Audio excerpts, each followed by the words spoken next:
Hey friends, and welcome to Mortisect Beyond the Veil. Today, I am with my co-host Tatiana Spur, and our guest today is writer and director Jerry Landi. He is a Bronx-based filmmaker who makes horror classics such as Krackoon, which recently got distribution, as well as Bronx Bigfoot, and also Batraticus. So, Jerry, thank you so much for coming on the show today. It really is an honor, especially being from the Bronx, to have another Bronxite here in the studio today. It's great to represent the Bronx. Like we were talking about before, when I would travel with my films and people would find that I'm from the Bronx, they would ask 1,000 questions. Like, what's it like living in the Bronx? I mean, I lived in Florida for a year, and they used to tell me stories like, oh, I heard there's a truck that picks up bodies in the morning, and, you know, you get shot at and everything. So in the beginning, I would go along with that. And my aunt came up to me one day and said, you're scaring these people. They really think that's the way the Bronx is. But I was just playing with them. They were, you know, Southerners. So, but yeah, I'm a Bronx-centric filmmaker. I love the Bronx, live in the Bronx, film all my movies in the Bronx. I hire Bronx actors, Bronx caterers, Bronx locations. You've seen the films. Yes. And people who grow up in the Bronx love my films because they say, wow, there's Iriga Avenue. Wow, there's Westchester Square. There's Locust Point. There's, you know. So now I'm based in City Island. So my last couple of movies have been shot on City Island. And that's a whole other thing because City Island is like a touristy spot. And people go, wow, it's City Island. I know City Island. City Island's in the Bronx? And they go, yeah, City Island's part of the Bronx. Yeah. Ironically, there's always that preconceived notion about the Bronx that everything, it's like, you know, Escape from the Bronx. There was actually a film. Great film. And people think, exactly. Antonio Sabato Jr.'s father was in that. Yes. He was the lead in that. But people think of it as like this like horrific place, but there's a lot of beauty in the Bronx. We talk about Van Cortlandt Park and City Island's beautiful, especially in the summer. Tangle Gardens, you know, and the Bronx Zoo, the biggest zoo in the world, I think, right? Yeah, I think it sure. rivals San Diego. San Diego Zoo, which is, yeah. But it's really funny because people look at you differently, too, when they find out you're from the Bronx. Like, they're kind of like a little afraid of you. And when people meet me, there's nothing to be afraid of. I'm just like, you know, I'm very friendly. I talk to strangers. I talk to everybody. I love to talk to people. The human experience is part of what I write about. So the only way you're going to learn about the human experience is to actually interact with humans, which today is not really happening anymore. We're interacting with, like we talked about, AI. I was going to say CI. That's the confidential informant. That's the other one. That's the other one, yeah. That's the new one. That's the new one. But the connection between human beings is really important, right? Even with horror, I mean, the best horror movies, the characters are built up. We actually care about them, right? So, I mean, I'm dying to see this movie, Possession. Is that with... is that the one with Al Pacino? No, that one, because I think that I did a review on that one. But yeah, there's always something coming out with Possession or... Well, this is I'm probably getting it wrong because it's really early, but it's about a guy who makes a wish and he wants to meet the girl of his dreams and it winds up coming true, but it becomes a nightmare. I was asked to go see it a couple of nights ago, but we were editing, and I was editing for hours, and they said, it's an 11 o'clock show, and I really wanted to see it. I think Obsessed. Possession is another movie. And I really wanted to see it. And then, like, my buddy texted me the next one, who's another filmmaker. It's the greatest horror movie I ever saw. Oh my God, you should have been there. I'm like, sorry about that. You know, I was like, I should have. But you know, you're editing for hours. You don't want to go sit in a movie theater for another 2. You know, I needed to go home and just chill. So now, the one question I'm so interested in is when you made your first film, and that's Krackoon. Right. Well, Krackoon wasn't my first film. I made a documentary about military funerals, right? And I went to a funeral, and I saw this guy with an electronic bugle, which crapped out halfway through playing taps, right? Oh, so I went up there. We all went out to lunch with a bunch of Vietnam veterans, and I said, "What is that?" And they go, "That's the electronic bugle. This is terrible. When you go into the Army, you're allowed a military funeral with a live bugler and all of this stuff. But they came out with this electronic bugle now. And I'm like, that's terrible. So I did a little research, and that was my first film. That got into New York Film Festival, kind of put me on the map. And somebody asked me, what would you like to do after that? And I said, well, I have the script about a crack-addicted raccoon. And everybody kind of looked at me like I was insane. So I pitched it around to people and everything. I said, hey, listen, I went to film school. I was a photographer my whole life. I could do this. So I got a friend of mine who helped me, and I wrote this Krackoon, which is about a crack-addicted raccoon who gets revenge on the people who are overdeveloping the Bronx. So the movie tied in how I feel about my neighborhoods being overbuilt by these really horrible condos and stuff. covering the waterfront, which is stealing the waterfront from everybody. And at that point, because of the waterfronts being developed, all these weird animals that we never saw before in the Bronx were coming into our neighborhoods, including raccoons, which we've seen. But one night, also growing up in the 70s in the Bronx, I've seen a lot of crackheads fight. And one night, these two raccoons fell out of a tree, and they were beating the crap out of each other. And I said, they look like two crackheads, and then Krackoon, boom. And then the story kind of wrote itself. Yeah. So I actually filmed the movie with, like we said, a pizza budget. We used our friends, our family. We used the neighborhood and shot this movie. Entered it into New York Film Festival. Got picked. Sold out the screening. And like I was telling you before, somebody from New York Magazine called it lowbrow brilliant. And I was like, you got to be kidding me. And from then on, everything just started to open up for me. They gave us money for the second one because there was a sequel to Krackoon. And then after that, we started raising money amongst our friends and family to make these movies. So, you know, it's I'm very much into working with friends and giving people chances. Like, you know, somebody, like, I couldn't do this, I want to act, can I try acting? Well, come on, we'll give you a shot. And most of the time, you get really good stuff out of people because they want to please and they want to really do a good job. So I've been very lucky with my movies that the acting is pretty good. You know, the acting is really decent, especially the new ones, Well, we were told once by, I think it was Joe Dane, and he does... he's a distributor for Terror Films, and we were talking about that before, Hell House. And he mentioned really the story and horror, that comes first. And he always said acting comes second.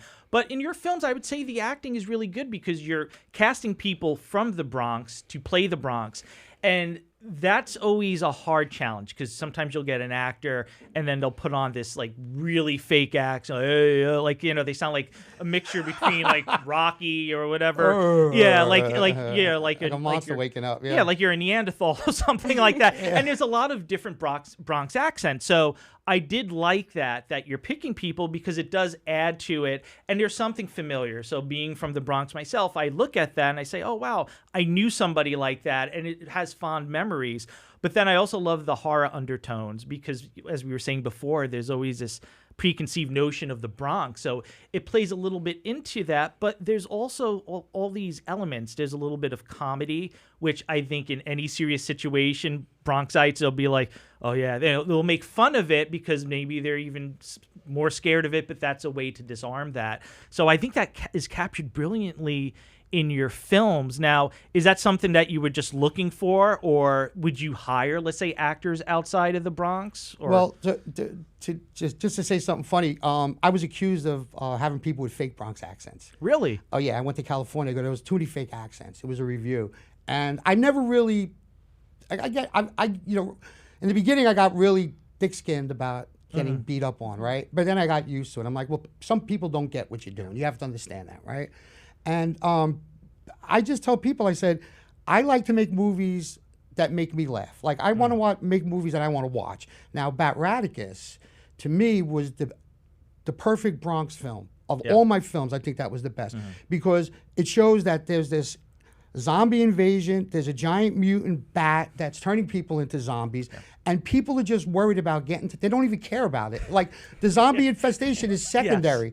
And when I wrote that, it was basically to show, well, this is our attitude. Like, you know, okay, there's a zombie infestation. Is this going to be cleared up on my party tomorrow night? A bunch of guys who were worried about getting weed in a shed instead of worrying about getting bitten by a zombie. And when I wrote that story, somebody said, did you write that? I go, oh, that movie was written from so many people I knew growing up and how we don't really give a crap about certain things, right? Like there's this, like, there's all these things about Bronx, and like the tagline for Bloodmarsh Krackoon 2 was, no one dumps on the Bronx and lives. And that was kind of like my thing. Like, don't dump on where I grew up. Because my creatures will come for you. And all of my monsters live. Dead giveaway. But I don't like to kill my creatures. My creatures are the heroes. They're the people who are wronging, righting the wrongs of society. Krackoon was, people caught on to that. Krackoon was an environmental film. It was a crack-addicted raccoon whose neighborhood was all screwed up and his environment was screwed up, and he just destroyed all the crooked politicians and gangsters who made this possible. So I like to make my monsters heroes. I want people rooting for my creatures, not trying to kill them. That's just me. I love that aspect of your films. Yeah. I'm curious. So, did you always know that you wanted to be a filmmaker? Because you went to film school, you said. Yeah, I went to visual arts, took film courses in visual arts, but I was always a photographer who loved film. When you go to film school, they don't really have a program where you can, like they have now, like you have these programs where you can go into film. They basically kick you and say, go figure it out, right? So I was lucky that I was a photographer. I was a professional photographer. So I got jobs as a photographer. I was doing weddings, racetrack photography. I did work for PIs, following people, all kinds of crazy. Then I became a medical photographer, and I did that for 20 years. And I decided to retire after 20 years to raise my daughter. And while I was raising my daughter, the whole film industry changed. When I was in school, it was 3/4-inch tape and beta just coming out of film. Now it's digital. So I said, what if we started messing around with this new technology and trying to make a horror movie? And that's how it basically started. It was after I retired and had time on my hands. And the deal was, once my daughter went to school, I wanted to go back to work, whatever it was. And when the film thing started picking up, my wife agreed. She goes, you should be just making films. This seems to be what you should be doing right now. So having support from your wife and your family is really important, because filmmakers do crazy things and work crazy hours. And if you don't have the head for that, things could go really south, And community support. And I saw in Bronx Bigfoot, I loved the, at the end you have a special mention to the community. And yeah, actually, can you tell us a little bit? There was it seemed like there was a funny story where they thought somebody got murdered in one of the scenes and all ran out. So we usually get permits. I'm saying that to all you city people out there. But we wanted to film in Veterans Park in Prague's Neck, right? So we wanted to do it at 3 o'clock in the morning, and we wanted to do it as inconspicuously as we can. That's really hard when you have a big guy in a Bigfoot outfit, right? So there's all that was filmed with guys holding handheld lights, DP and myself, walking through the park with people outside the park with walkie-talkies telling us if cops were coming so we could shut down and immediately hide in the woods, right? So literally guerrilla filmmaking, Bigfoot filmmaking here. Bigfoot filmmaking, right? So we have this Bigfoot and we're going, okay, everything, okay, action, and we're shooting the scenes, right? So these two drunks got past the perimeter and they came through the back of the park and they're stumbling through the park, and I'm going, run, run, and everybody's running. And the Bigfoot, he's got this big piece, he's trying to run, and the Bigfoot's running up into the bushes, and I'm ducking in the bushes. So the guys walk around. They're drunk as Peter O'Toole on his birthday, and he goes, Jerry Landi, is that you out there? With a very deep Irish brogue, and all of a sudden everybody starts coming out of the woods. He goes, I knew it was you. Somebody told me you were filming over here. So we thanked them for not calling the cops, because a lot of times we get caught. It's happened a couple of times where people have come out and go, what are you doing? And you put them in the movie. It happened in Krackoon. A guy threatened to call the cops. I go, you want to be in the movie? And he was in the movie. And he brought beer out for us and brought sandwiches. He was ready to kill us. I said, you want to be in the movie? And if you watch Krackoon, he walks by and I said, just walk by. Don't do nothing. Just walk by. He walks by and goes, hey. And he looks at the camera. But the one thing I learned is, if you get the community, Bronx Bigfoot, for example, the money that we made, it's all shot in the Veterans Hall, that bar where the gangsters hang out, right? They needed a heating system, and they didn't have the money for the heating system. So I said, okay, we'll pay you to film, and we'll have the premiere here, and we'll give you the money that we make from 2 screenings of Bronx Bigfoot. Gave them enough money to buy a heating system. That's great. We've done things like that with civic associations that needed money. We've given the money to civic associations. We've had screenings in the neighborhood, and we've given the money back to the neighborhood.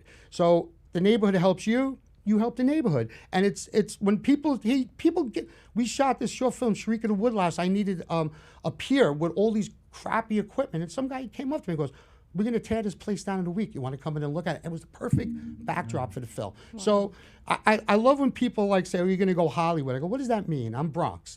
I'm a people person. I was in politics, so I know how to deal with people and talk to people. If you want to make somebody smile, put them in your movie. It's the greatest thing in the world. I've had people that, Pepe, do you ever hear Live and Kicking?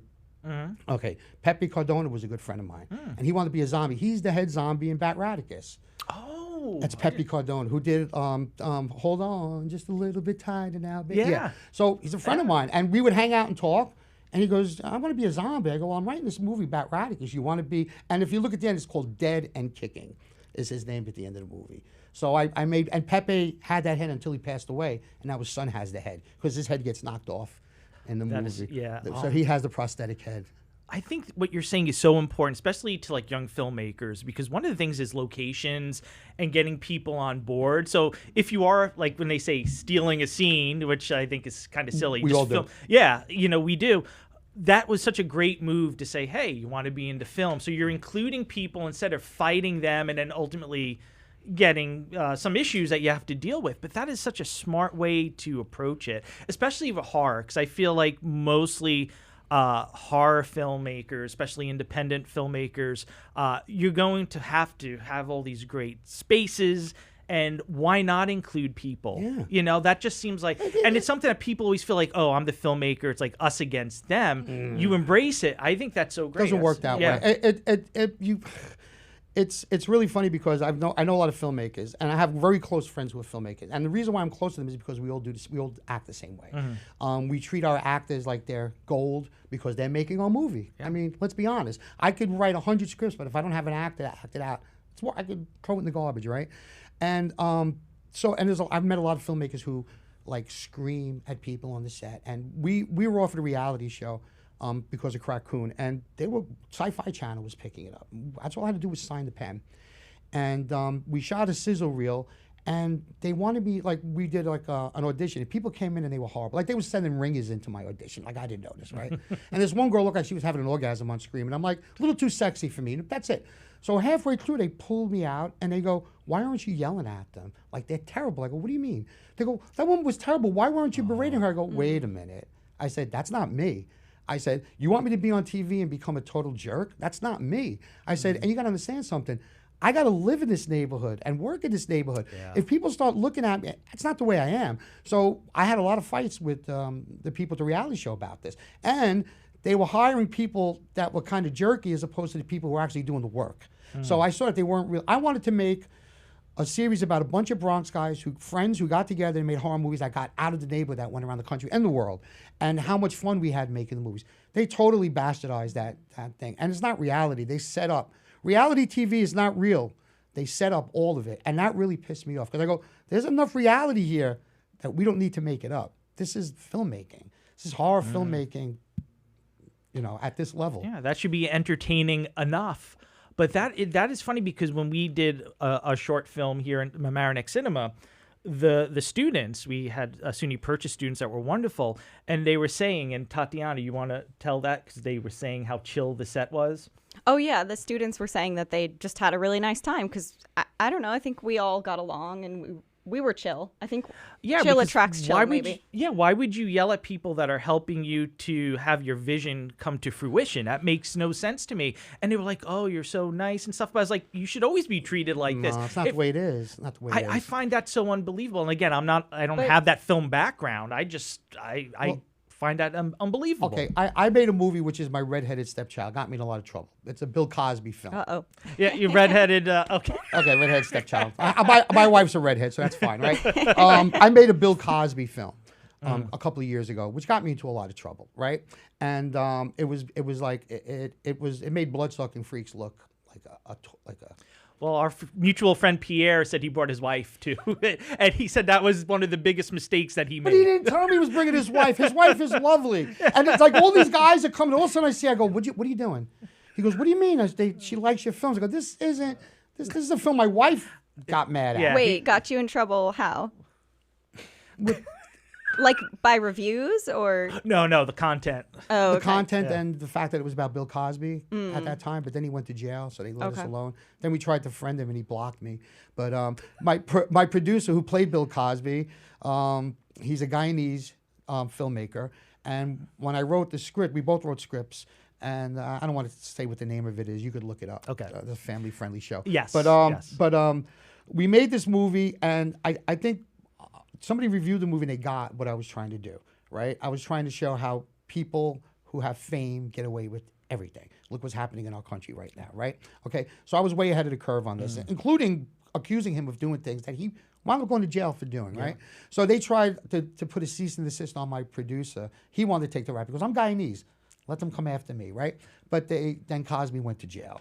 And when he came out, I tried to friend him on Facebook, and he blocked me. That's but pure. it's like, I think as a creative person, I think all creative people have a dark side of them, right? I think the dark side is there.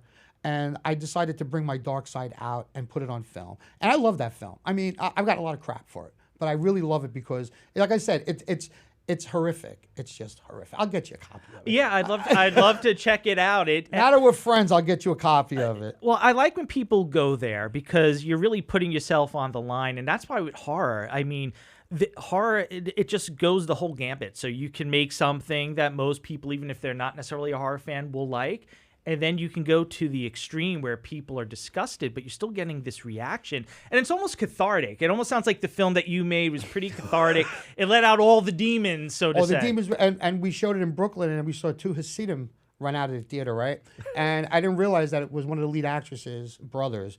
And she's getting, everything's happened to this poor girl in the movie. And I go, why would you bring them? Like, why would you bring them? And, I don't apologize for it, because I wanted to do that, and I got yelled at by a lot of people. I got yelled at by a little person, who called me retarded, and I said, that's really politically incorrect coming from a little person. I mean, why? It's just a script, you know? So and he was in Bloodmarsh, Krackoon. He was an actor, Little Bob. You see him he's a pretty famous actor, and he gave me hell for that. Really? Yeah. Do you still have a relationship with him, or was no, that like... he hasn't talked to Bob. I'm still around. But then... what somebody did to me was challenge me. They say, could you make a movie with no cursing, no violence, no sex, no blood? And it took me a long time to come up with a concept. And also a light went off in my head, because I could write every day. I love to write, but it's got to be right. And this concept came to me, and I stayed up for 2 days and wrote this script. And I handed it to this guy. And he goes, this is too personal. I'm not going to give you the money for it. So I financed it myself. It won me Screenwriting Award, Best Actor Award. It's Hablar, Muertos, Talk to the Dead. It's about a family of people who could communicate with the dead, and they're solving a mystery. And it's a movie that, like, it's not the type of movie I would make, but I challenged myself to try and make this movie. And it wound up, people were crying. Like, I was in the back of it, and I'm like, oh my God. Different reaction in the they're horror, They're not crying because of Bill Cosby's beating people in the basement. They're crying because it's heartfelt. And that's another thing. Like, I saw that, I go, wow. And somebody said to me, you have range. You actually can do a Hallmark movie if you want to say, but I don't want to make a Hallmark movie. I want to make Krackoon. I want to make Bronx-Based. I want to make the movies I grew up watching, and I want to try to pay homage to those movies by making my own. That's the whole inspiration for me. And people say, don't you want to be rich and famous? I go, no. I said, this is therapy to me, making films. Making films is great. I mean, it's you're working with creative people. Like you said, when you have a good relationship with everybody you work with on the set, it's like a whole family coming together to build something. It's something that a lot of people don't get. And I think that's my favorite part of filmmaking, is the relationships, people you meet. I've met so many famous people. I met Billy Jack. Billy Jack? Yeah. Tom Laughlin. I was up against him for Best Director at a film festival, and they were offering me, oh, you want to meet Sharon Stone? No. Do you want to meet this one? No. Tom Laughlin? I go, you mean Billy Jack? Yeah. And I go, Great. and I ran upstairs to the theater, and his film was letting out, and I actually got to spend like 15, 20 minutes and took pictures with him. He was really bad at that point. I had to walk him down the stairs. He had Parkinson's disease. Oh my! But he did. I'm gonna take my left. He did it for me. That's the great. Yeah, I will put that in. He goes, you see this foot? I'm gonna take this foot and put it on the side of the head. And you know what? I'm gonna take about this. There ain't a damn thing you're gonna do about it. Really think those Green Beret karate tricks gonna help you against all these boys? Well, it doesn't look to me like I really have any choice, now does it? No, that's right, you don't. You know what I think I'm gonna do then? Just for the hell of it. Tell me. I'm gonna take this right foot, and I'm gonna whop you on that side of your face. And you wanna know something? There's not a damn thing you're gonna be able to do about it. Really? Really?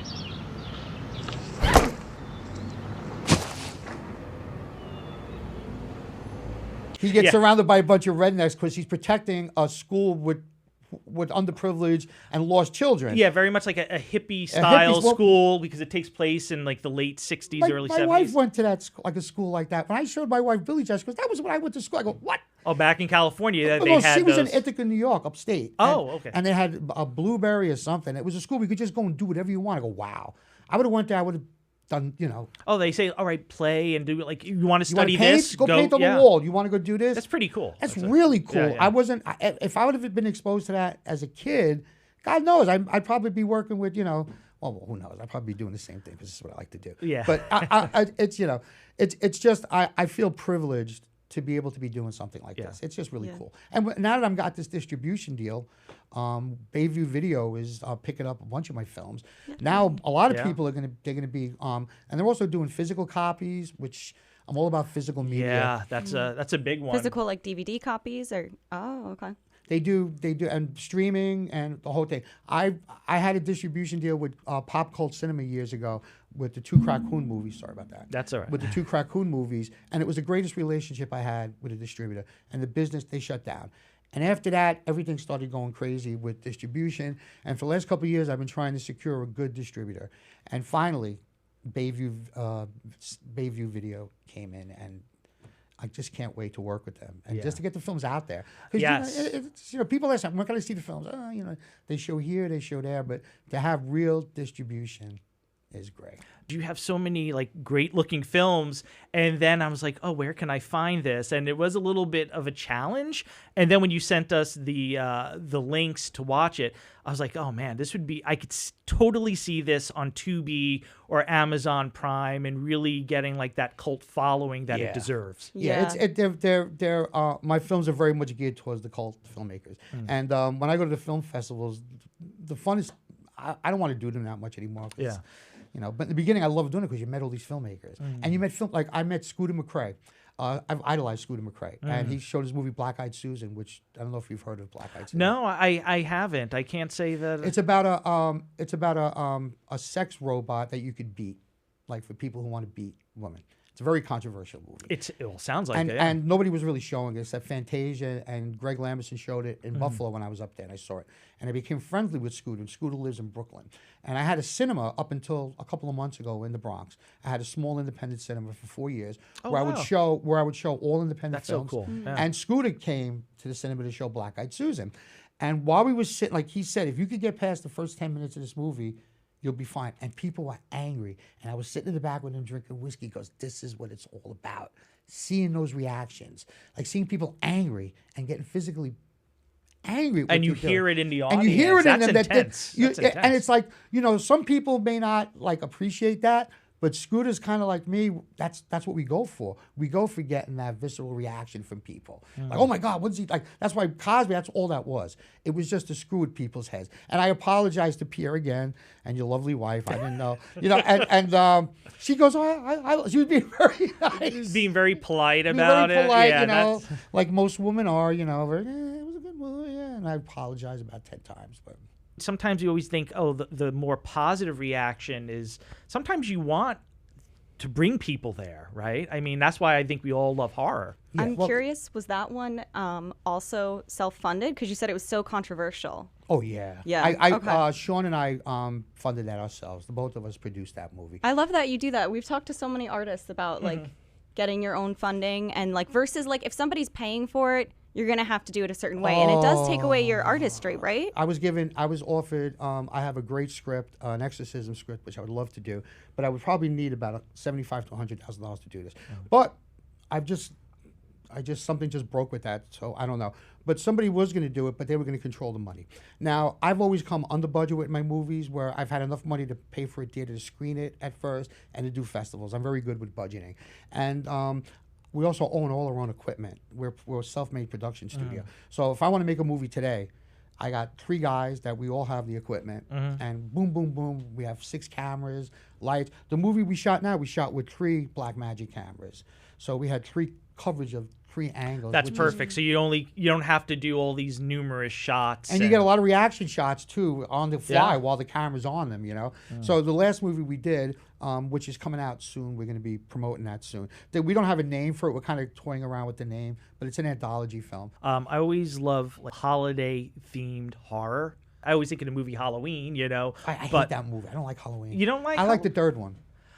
You know what? I've heard sometimes the sequels they could supersede the original. The third Halloween is probably one of my favorite horror movies ever made. I mean, Michael Myers is nowhere in the mix, and it's about a guy who is making masks to put on children's faces on Halloween to turn them into demons. So it's like their faces melt, and it's very horrific. So Michael Myers, if Michael Myers, I saw him, I just I don't know, hit him with a bat or whatever. Doesn't kind of scare me. Whereas melting children's faces with Halloween masks seems a little more horrific. And it's the same thing with Nightmare on Elm Street. The third one is the best one.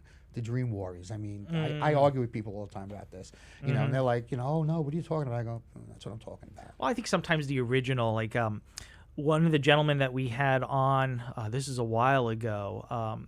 He is the owner of Fright Rags. I have a bunch of Fright Rags. Ben Scrivens, and that's his favorite film. So you always see when you get those alerts that he always mentions like Halloween and certain things. But that was like the film that brought him into horror.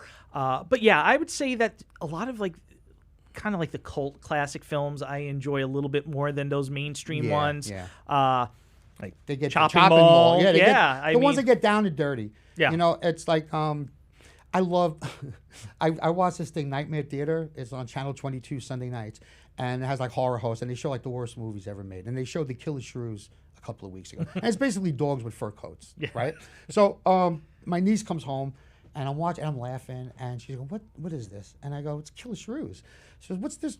Shrews, they're this big. I go, yeah, but these are killer shrews. They're big shrews. And the movie is so bad. It's so bad, but for some reason, it makes me feel there's something, it gives me an adrenaline rush. And it was like when I was a kid, there were no VCRs, there was no cable. And if you wanted to watch a horror movie, you had to stay up until 3 o'clock in the morning or set an alarm clock to watch what I used to do and watch these really bad, the Mad Doctor of Blood Island, all these really Larry Buchanan movies that were like so horrific and horrible, but I love them, and that was what I cut my teeth on. So that's why I kind of make those B movies. I make them B movies on purpose. Even if I got $1 million, I'd still make a B movie. Yeah, well, children shouldn't play with dead things. Alan Ormsby. Yeah, man, I mean, the night Evelyn came out of her grave. That one. one. Like, there's all these great classics. Yeah, and Alan Ormsby, I met him.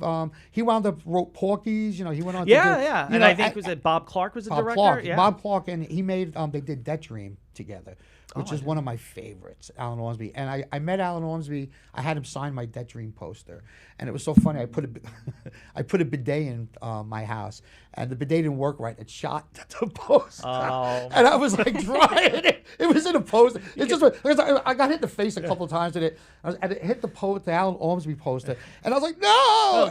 Get the brawny, babe. Get the brawny. No, I took it out of the thing, and I was blow drying it. And I'm like, no, I can't destroy Alan Ormsby's. And I met him, and he was like, really cool guy, And I said, when I saw Children Shouldn't Play with Dead Things, it scared the crap out of me as a kid.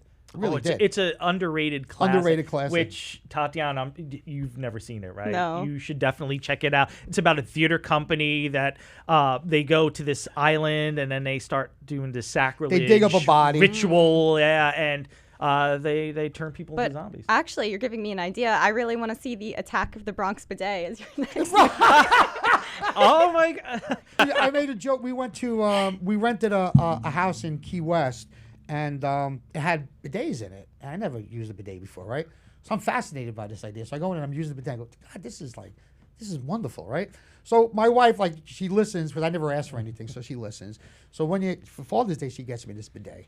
And I'm like, oh my God, really? And I had to install it myself, so I had to take the toilet apart. And that's when Alan Ormsby got hit with the streams because it was like, oh. Because my bathroom, we have 3 bathrooms in my house. I live in a house full of women, so I have my own bathroom.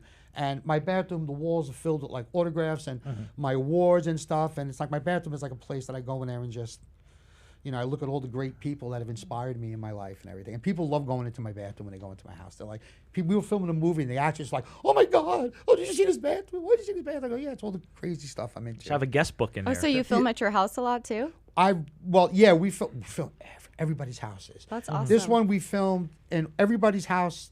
That was, and I actually act in the new one. I played Count Jerkula, who's a vampire who gets served divorce papers, and he goes. It's so funny. They wrote the script for me, and they said, we want you to play this part in the new movie. And I go, I'm not an actor. I'm not an actor. They go, no, you can do this. I said, why? Because it's Jerkula.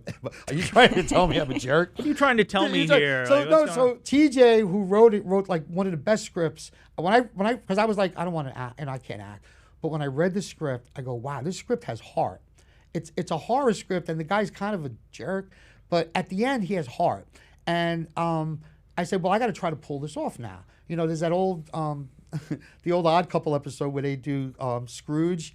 Oh yeah, that's a classic one. Classic. Yeah, and he goes, you got to be mean because at the end it doesn't matter when you become a good guy. You got to be. And I remember Felix is yelling at Oscar about it, and it was. I wrote one episode in this, which was a dominatrix meets a werewolf, and I based it on this old '70s show called Love American Style. Yeah. Okay, was not. I know of it. I didn't watch. Obviously, you're too young. You're too young. But I remember. I know of it. But Yeah. Happy Days started on that. Happy Days was a 15-minute. Oh, it was like one of the vignettes. It was one of the vignettes on Love American Style. Oh, wow. And a lot of people know. I was talking about this. So somebody was asking me, what inspired you to write this? I go, Love American Style. It was like, it's a Love American Style on steroids. And when you see it, you'll understand what I mean. But I used the reference, and we have a lot of young people on set. And I go, what is that?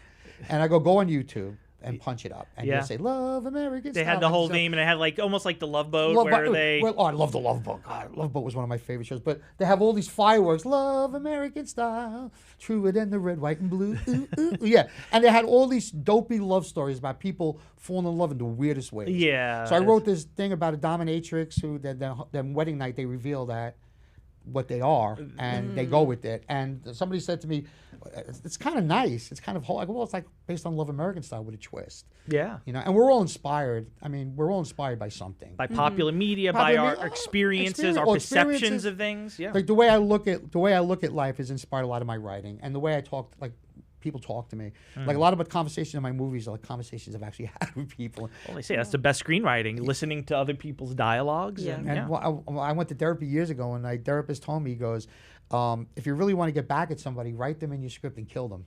I was like, wow, that is genius. Yeah. So have you done that? Yes. I'm not going to say who, but yes. Yeah, I've no, done you it. don't have to share I'm not that. going to say. Here's the list of everyone that inspired me. Thank you. Somebody caught on. Somebody caught on because there was one thing that the person said, and they were like, "Oh, I know what you're doing now." And I was like, you know, but it's like you said, cathartic. It's, to me, the greatest moment of making films is when I finish my cut and watch it for the first time, and it's perfect. And I'm like, that's it. It's good. Like. But how long does it take you? So, because I'm so curious, because you said you went to film school, everything was different, the technology, everything. So you basically self-taught using technology now. Yeah, using. And then you figured out, you do your own editing too, because that's so complex. Yes, like, I how do my did own you learn editing. all of that? Just playing put around? the program and learn. I used to do it by putting film together. It's a lot easier to splice it that way. Mm-hmm. So Jerry, we're at the end. I could talk to you all day. You are, you pleasure, one of our I'm glad. best. Same here. Is there anything that you would like to promote before we end our episode? Well, I want to promote the distribution deal. The movies from Bayview Cinema, we're going to be doing Krackoon 2, Bloodmarsh Krackoon, Bronx Bigfoot, and Batraticus, which to me is my Citizen Kane. People have said Batraticus is your best movie. And the new movie coming out, which it's a working title, but it's coming out. We're almost done cutting it, and that's going to be out soon. And they got distribution for that too from another distribution company. So all my stuff is going to be coming out like within not all of it, but hopefully by the end of next year they're going to take more of my stuff out there. So yeah, just Bayview Cinema. Hopefully they're going to get it on Tubi and everything. They're going to do physical media, so it's going to be out there. Oh, that's great. And where can people find you directly? I'm not going to tell them where I Yeah, live. don't They'll give come them in. your Come address. on, man. You know what I I have three stalkers as it is. I don't need another one. What's your address? What's your phone number? What's your email? No, want no, my like shoe if, you have, size? if you have social media, any social media? You can find me on Facebook, Jerry Landi. Very simple. I'm on Instagram, but I stopped using Instagram when I shut the cinema down. I don't have time for Sure. social media. I'm writing or doing stuff. But Facebook seems to be the place best where I'm spot. just throwing stuff out there, All right. especially movie stuff. So yeah, follow me on Facebook, and there'll be all the information about the new films. Well, I'd like to thank our wonderful guest, Jerry Landi. Please check him out, Facebook, and when his films come out, and we will certainly promote that. Friends, please like and subscribe. If you have any comments for Jerry, myself, or Tatiana, please leave comments down below. And thank you for coming down the rabbit hole with us, friends.